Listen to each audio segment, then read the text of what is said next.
د لوط علیه السلام قوم ولې تباه سو عزیزان؟ غلو یا لمنځونه نه کول یا څه خبره وه؟ خبره دا ده زه به د لوط علیه السلام د قومې چم په خدای قسم ته به وه د کوټي د پشین د عبدالله خان د چمن د قندهار الکوان ښوولي د قندهار د چمن د قلعه عبدالله د پشین د کوټ خلک یې ښوول پښتانه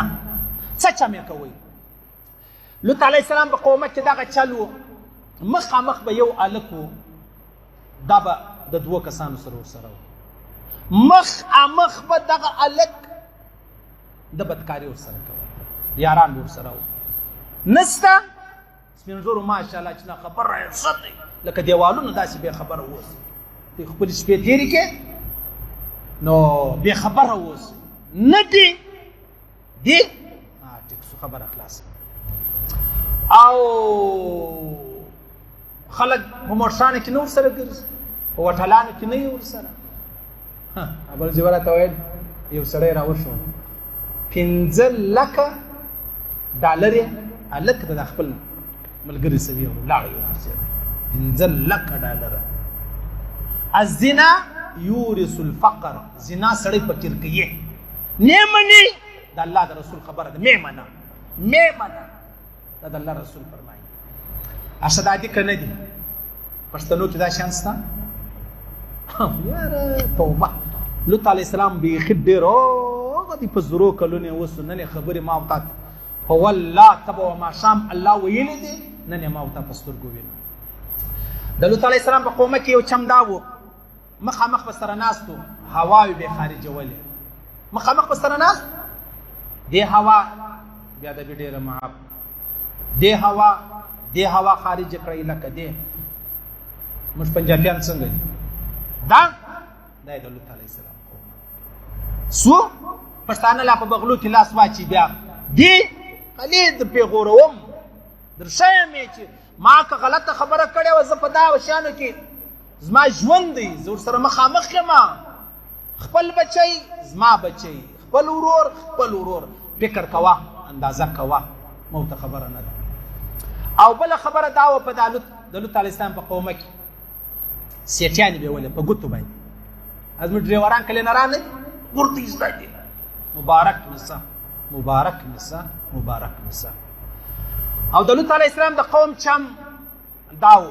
دا بټنان بیا ټوله خلاص بټنان یې نه بندول کله کله هلته غواړه ووینو نه یا به ښایسته اعلی موټر لري یا به اعلی نوکري نه آیفون ورسره یا بټنان ګرځده خلاص ولې دې خلاص پرې ایښي دي والله بس لاس مې ووایي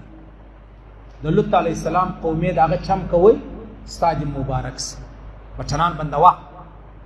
بیا چې نه هغه چال د ده چې را روان هغه انداز نه دی ده به نو یا ماښام 1,00,000 روپۍ ګټلي یا به ډي سپي به یې ډېر غټ یاري بس نور یو شی نشته دا انداز دا د لوط علیه السلام د قوم چم پښتنو کې ستا پټه خبره نه درته کوم د جهان د پارسیبانانو د ازرګانو د انګریزانو خبرې نه درته کوم او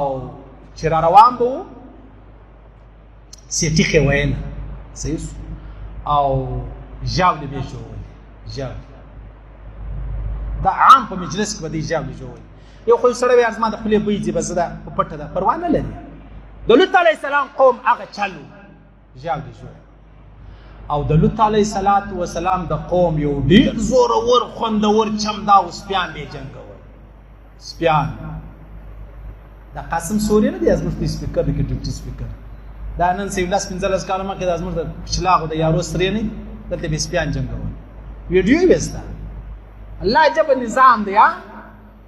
د سپیانو جنګېدو والا یې راوستی هغه یې د 22 کروړو انسانانو مشر دی و یو عرب قیمتي انسان ته وایي خاموش بټن پر باندې کښېنه سبحان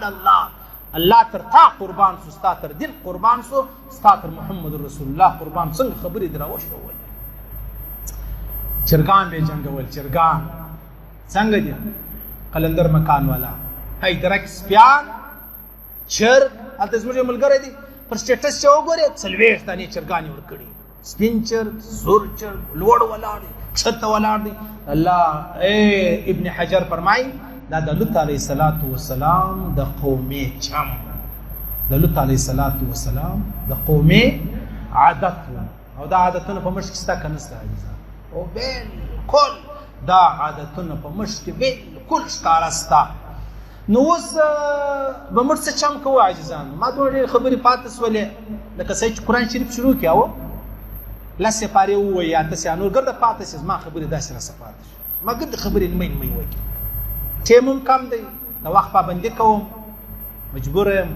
غلطه خبره ده څوک به ځای مجبور یې چیرې به ځي هغه به زه خپل وخت ځینې واخلم بس په خبرو ما دا بیان در نن ورځې نه دی کړی زه شرمېدم چې دومره سپینه ورځ چې په سپینه ورځ خلک دا جان شروع کړي د الله رسول فرمایي ان اخوف ما اخاف على امتي من عمل قوم لوط زه زما پر امت په دې بیریږم چې دوی به د لوط علیه السلام د قومي چمونه شروع کړي د لوط علیه السلام په قوم کې دا چم و په خنزیر کې دغه چم په خره کې نسته په سپي کې هم نسته او دا خو به منئ او یو د محمد رسول الله صلی الله علیه و آله وسلم عدد خلقی و زینت عرشی و رضا نفسی د هغه په امت کې دغه چم سته موږ یې وینو خالد بن ولید خط راواستوی په زیاته زه هېڅ هم نه وایم سپین ږیرو څه معافي غواړم ځوانانو درکې خېږم که 100 روپۍ راکوې تا دې هغه خدای ووایي چې ما او تا یې پیدا کړي زړې هم رسوي پرېږدم دې والله غوړ مړ مقتدی نه کله کله 15000 روپۍ په لاس کې راکړي والله العظیم لنګوټه خرڅوم ستا روپۍ درکوم خو ما به خپل کار ته پرېږدې ما به خپل کار ته هغه وخت روان دی چې د انګریزان زامن به موږ ته کاغذ راکړي وایي دا خبرې کوه یا اوس لا ازادي ده ته هم ازاد یې زه هم ازاد یم زه په دې ازاد یم چې ما څه ویل د شریعت په رڼا کې ته په دې ازاد یې مه کښېنه ځه ورس په مخه دې ښه خبره خلاصه ده خو بس عزیزانو پرده ده لوی الله څه غواړو د خپلې لور د خپلې مور یو سړی راته وویلې یو سړی راوښو ماشه ویل موږ دلته ناست وو دا زه ته په زورو خبرې کې یوه کوو موږ دلته سره ناست وو زموږ خپل ملګری دی موږ ښه مجلس سره کوو نو موږ ډېر پر ده خاندو ته یې ما ته پر چیش خاندئ موږ ول د غی خاندو د ده مور په دا څنګ کمره کې ده زموږ ملګری ورسره اخته ده د ده مور که به ما له ژړا نه راځي خو خدای زه څونه بد غږېږم زه څونه بد ګایېږم موږ څونه په تیاره کې اوسېږو موږ څه تباه او برباد یو یاره دا څه حال دی زه والله ما ته ډېر افسوس د الله رسول فرمایي چې په کم ماله والله العظیم دا 15 کاله ماله ژړا ولاکه راغلی ماله نن والله ژړا راځي د الله رسول فرمایي چې د کومې زنانې خاوند نه وي هغه کور له مه ورځئ چې خاوند یې نه وي موسی علیه السلام ته شیطان والله که دې پرېږدم مه ورځه که نه منې که ستا ښځه د الله رسول فرمایي زما دې په هغه لوی خدای قسم یې که ستا ښځه سبا به ته نه یې بل یار به ورله راځي مه کوئ د خدای روی و د رسول روی درته نسم مه کوئ ځوانانو بند کړئ دا د فیسبوک دا دنده پرېږده دا تصویرونه دا حرامیتوب پرېږده دا کومه دنده چې تا پرېږده دا مه کوه که نه د الله رسول فرمایي الله لاس درڅه اخلي چې په کم کډي کې ولوېداست تباه اوسئ برباد اوسئ الله دې پرده وکړي الله دې عفرته وکړي خدای دې مې نه شرموي